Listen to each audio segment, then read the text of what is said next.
भतीजावा के आइल बड़ी मौसी घूमी घूमी लइकन में बिनेली कुटौसी। आए हाय होली में भतीजावा के आइल बड़ी मौसी घूमी घूमी लइकन में बिनेली कुटौसी।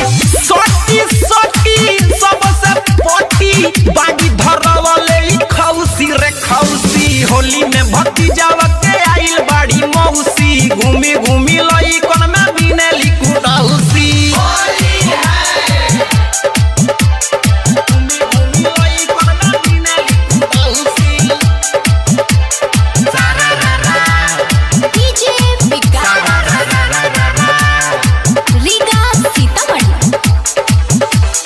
चाहे डॉक्टर होके चाहे काम पाउडर रंग छोड़ी रगड़े ले चिसिन पाउडर। आए हाय चाहे डॉक्टर होके चाहे काम पाउडर रंग छोड़ी रगड़े ले चिसिन पाउडर।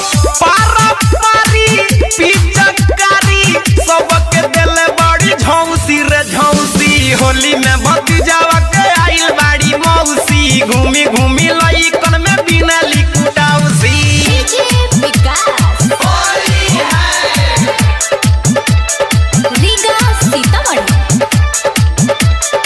आप सुन रहे हैं अमित पटेल की आवाज में।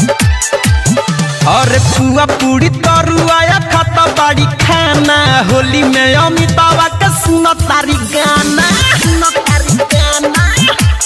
ए हो पुआ पूरी तरुआ खाता बाड़ी खाना होली में मुकेशवा के सुनो तारी गाना।